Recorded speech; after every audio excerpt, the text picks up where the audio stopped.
Querido diario. Nunca pensé que llegaría el día en que pudiera escribir sobre mi pasado sin sentir que el dolor me ahoga. Crecí en una casa donde el miedo era un compañero constante. Mi padre, Ernesto, tenía 45 años cuando decidí huir de casa. Era un hombre alto, de manos grandes, pero esas mismas manos que podían construir cosas, también se convertían en herramientas de enojo cuando el alcohol invadía su cuerpo. Desde pequeña, lo veía llegar con los ojos rojos y el olor a alcohol que llenaba la casa como una nube oscura. Mi madre, Teresa, tenía 42 años. Era una mujer sumisa, de mirada siempre baja.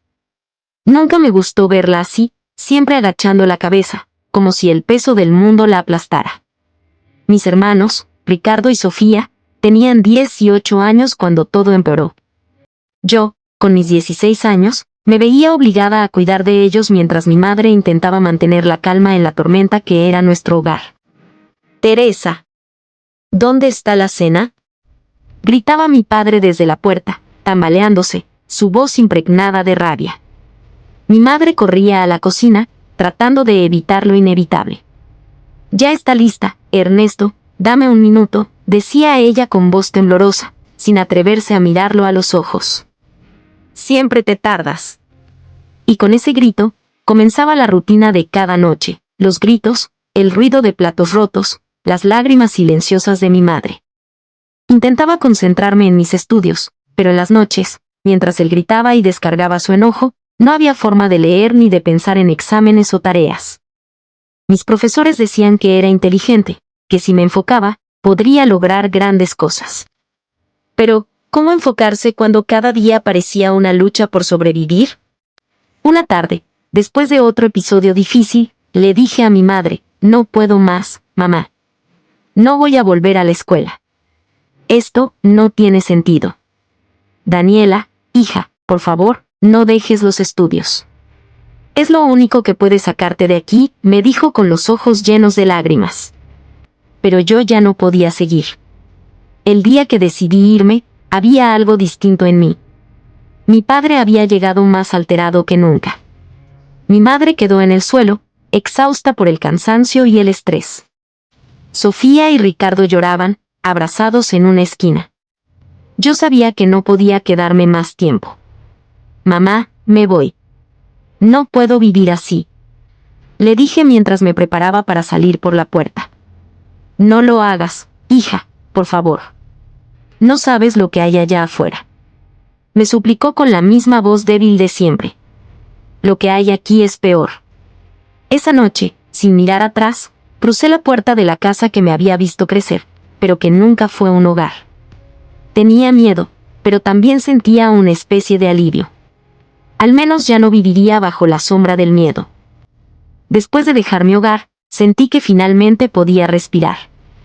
No era fácil, pero estaba dispuesta a luchar por una vida mejor.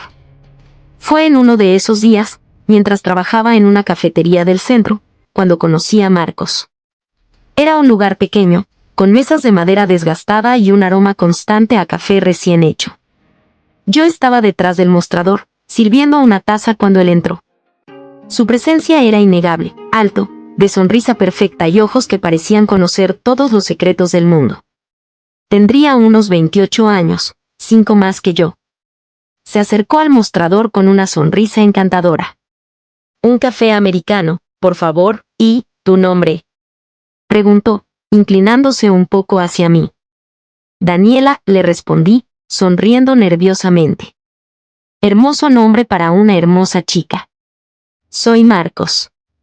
Había algo en su forma de hablar, en su confianza, que me desarmaba. Nos vimos varias veces después de ese primer encuentro, y poco a poco, su presencia se fue volviendo constante en mi vida. Me enviaba mensajes, me invitaba a salir, y siempre sabía exactamente qué decir para hacerme sentir especial. «Nunca había conocido a alguien como tú», me decía mientras caminábamos por las calles de la ciudad una noche. «Tú también eres diferente», le respondí, sintiendo como mi corazón se aceleraba cada vez que estaba cerca. Marcos tenía una historia interesante, o al menos eso creía yo en ese momento. Provenía de una familia acomodada. Su padre era empresario y su madre una socialité de renombre. Había estudiado administración en una universidad privada y tenía amigos en todos los círculos sociales más exclusivos. Pero, pese a todo, decía que no se llevaba bien con sus padres. Su padre era frío y exigente, y su madre, siempre preocupada por las apariencias, nunca le dio el afecto que él necesitaba. Crecí sintiendo que nunca era suficiente para ellos, me confesó una noche. Eso suena difícil, le dije, sintiendo empatía por su dolor. A medida que lo conocía más, me di cuenta de que Marcos no hablaba mucho de sus sueños. Parecía que su vida giraba más en torno a impresionar a los demás. Sus intereses eran superficiales: fiestas, ropa de marca, autos lujosos. Pero en ese momento no lo veía así. Estaba tan atrapada por su carisma que no me daba cuenta de que todo era una fachada. Eres la única que realmente me entiende, Daniela, me decía, mirándome con esos ojos que me hacían sentir única. Pero con el tiempo, empecé a notar pequeñas cosas. Comentarios sutiles que me hacían dudar de mí misma. Si no respondía rápido a sus mensajes, se molestaba. Si hablaba con otro chico, incluso de manera inocente, me hacía sentir culpable. Siempre encontraba la forma de hacerme creer que todo era por mi bien, que solo quería lo mejor para mí. Es que te quiero tanto que no soporto verte con alguien más, me decía. Y yo, cegada por ese amor que creía tener, le creía. Marcos era un maestro en la manipulación. Había aprendido desde joven que, si no podía ganarse el afecto de sus padres, al menos podía controlar cómo los demás lo veían. Su narcisismo, esa necesidad constante de admiración, había nacido de su inseguridad, de esa herida profunda que le dejó su infancia. Y así, sin darme cuenta, me fui enredando en su juego. Creía que podía salvarlo, que podía ser la persona que él necesitaba.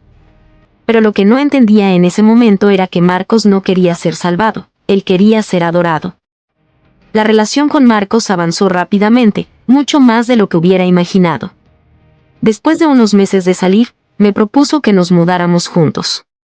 Sería más fácil para los dos, me dijo, con esa sonrisa que siempre me desarmaba. Yo estaba enamorada y creía que vivir con él sería una forma de afianzar nuestra relación. Nos instalamos en un pequeño departamento en una zona céntrica. Al principio, todo parecía perfecto. Compartíamos las tareas, veíamos películas juntos, y por las noches me susurraba que yo era lo mejor que le había pasado. Pero con el tiempo, esas palabras dulces comenzaron a mezclarse con comentarios que me hacían dudar. ¿Vas a ponerte eso? No es muy apropiado para salir conmigo, ¿no crees? Me decía, observándome con una sonrisa torcida. Al principio, pensé que quería que me viera bien. Pero poco a poco, comenzó a criticarme por cosas que antes no parecían importarle. Marcos tenía una forma de controlar las cosas sin que yo lo notara. Me alejaba de mis amigos con sutileza. Cuando me invitaban a salir, siempre encontraba alguna razón para que no lo hiciera. No sé por qué pasas tanto tiempo con ellos, ¿no prefieres estar conmigo? Preguntaba, y claro, ¿quién no querría estar con alguien que parecía amarte tanto? Pero lo que parecía amor, en realidad, era una trampa. Marcos empezaba a cuestionarme por todo. Si llegaba tarde del trabajo, se molestaba. Si hablaba con alguien por teléfono, me preguntaba con quién estaba hablando y por qué. Yo pensaba que lo hacía porque me quería, porque se preocupaba por mí. Es que me hace sentir inseguro cuando hablas tanto con tus amigos, Daniela, me decía, y yo le creía. Con el paso de los meses, su comportamiento se volvió más errático. No eran solo las palabras, sino también su actitud. Dejaba de hablarme por días si algo no le gustaba, y luego volvía como si nada hubiera pasado. Tienes que entender que me lastimas cuando haces cosas sin pensar en mí, decía con tono condescendiente. Y yo, confundida, comenzaba a sentir que era mi culpa, que tal vez no estaba siendo lo suficientemente buena para él. Una noche, después de una pequeña discusión sobre algo insignificante, Marcos me miró con frialdad. A veces pienso que no sabes ni lo que quieres en la vida, Daniela. Sin mí, estarías perdida. Esas palabras me dolieron más de lo que imaginaba. Me hizo sentir pequeña, como si mi vida antes de él no tuviera sentido. Y aunque en el fondo sabía que eso no era cierto, su manipulación era tan sutil y constante que no podía evitar creerlo. Con cada día que pasaba, me sentía menos yo misma. Mi autoestima, que nunca fue muy fuerte, se fue desmoronando. Marcos controlaba lo que hacía, lo que vestía y con quién hablaba. Pero lo hacía de una manera tan envolvente que parecía que todo era por mi bien. Yo solo quiero lo mejor para ti, me decía, mientras yo me convencía de que, tal vez, él tenía razón. Tal vez realmente no sabía lo que era mejor para mí. El amor que sentía por él me cegaba, y no me daba cuenta de que estaba perdiendo mi identidad. Cada vez que me miraba en el espejo, veía a una persona que ya no reconocía. Una persona que vivía para complacer a alguien que decía quererme, pero que en realidad solo quería controlarme. La relación con Marcos se había convertido en una montaña rusa emocional. A pesar de los momentos de cariño, la mayoría del tiempo estaba llena de tensiones y dudas. No entendía cómo, pero lo que alguna vez fue amor se había transformado en algo tóxico, aunque seguía aferrada a la idea de que todo podía mejorar. Un día, después de una discusión más intensa de lo habitual, Marcos me miró con frialdad. Ya no puedo más, Daniela. Esto no funciona. Me voy. Esas palabras cayeron sobre mí como una tormenta inesperada. Sentí que el suelo se desmoronaba bajo mis pies. Por favor, Marcos, no te vayas. Te prometo que cambiaré, haré lo que sea, le supliqué, aferrándome a su brazo. Ya no tiene sentido, Daniela. No me haces feliz. Cada una de sus palabras era un golpe directo a mi corazón. Nunca pensé que llegaría a ese punto, pero ahí estaba, suplicando, rogándole que no me dejara. Me humillé de formas que nunca imaginé. Me arrodillé frente a él, llorando. No me dejes sola, por favor. Haré todo lo que quieras. Solo dime qué hacer. Pero nada de lo que dije o hice cambió su decisión. Marcos me dejó allí, en medio de nuestro departamento, rota. Pasé días sin comer, sin dormir, sin saber cómo seguir adelante. Lo había dado todo por él, y ahora me encontraba completamente vacía, como si mi vida hubiera perdido su sentido. Las palabras que me había dicho se repetían una y otra vez en mi mente: no me haces feliz. El dolor fue tan grande que, por un momento, pensé que la única salida era terminar con todo.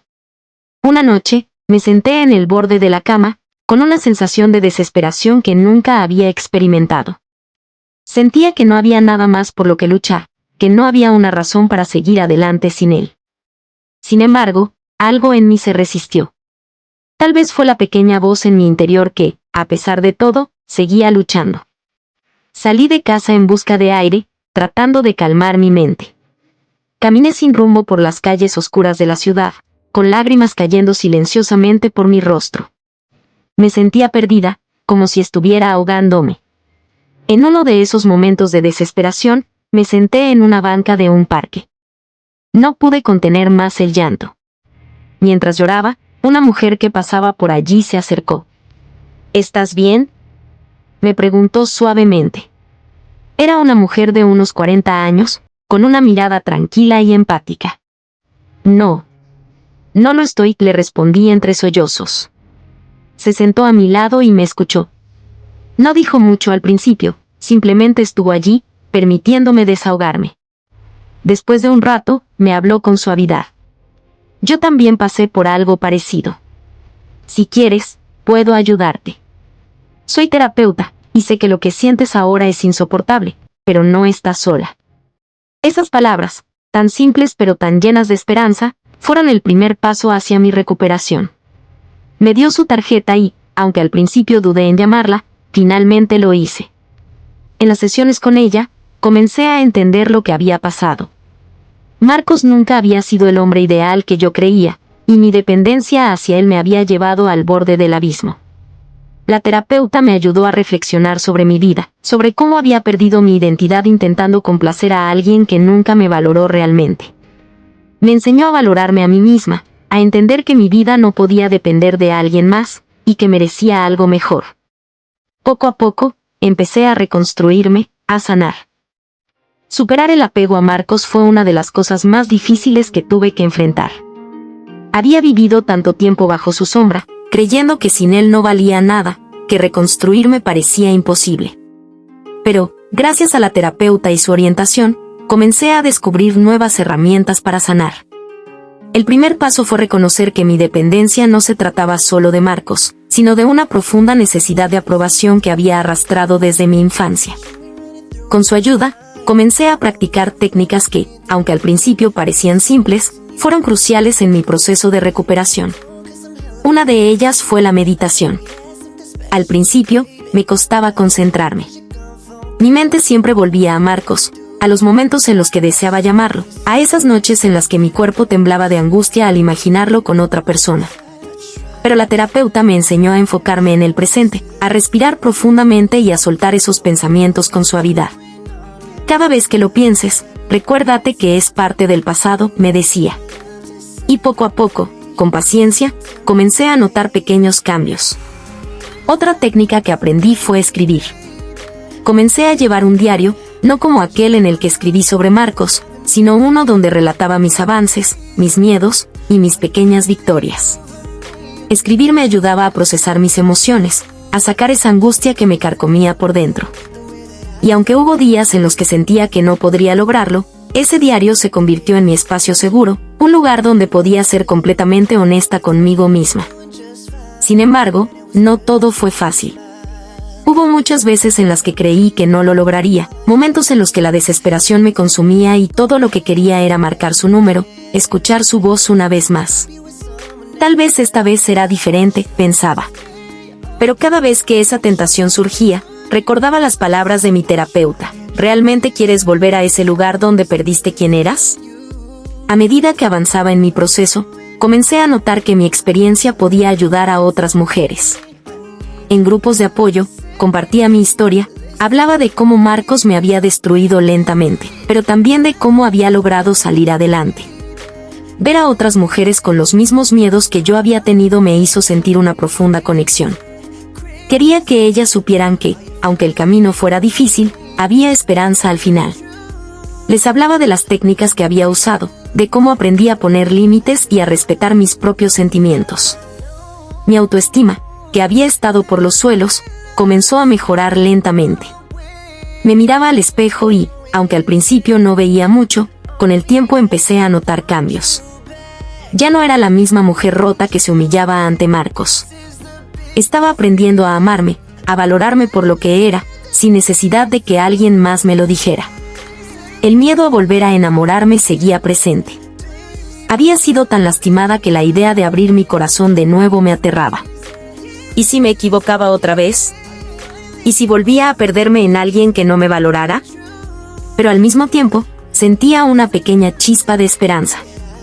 La terapeuta me ayudó a entender que el amor no era el problema, sino la forma en la que yo me relacionaba con él. El amor sano no te destruye, Daniela. El verdadero amor te construye, me decía en cada sesión. Ahora, miro hacia el futuro con cautela, pero también con ilusión. Sé que tomará tiempo, y no tengo prisa. Estoy enfocada en mí misma, en continuar mi crecimiento, en ayudar a otras mujeres a encontrar su propio camino. Pero, en lo profundo de mi corazón, sé que algún día volveré a creer en el amor. Esta vez, uno que me haga sentir libre, que me respete y me haga crecer, sin perderme a mí misma en el proceso.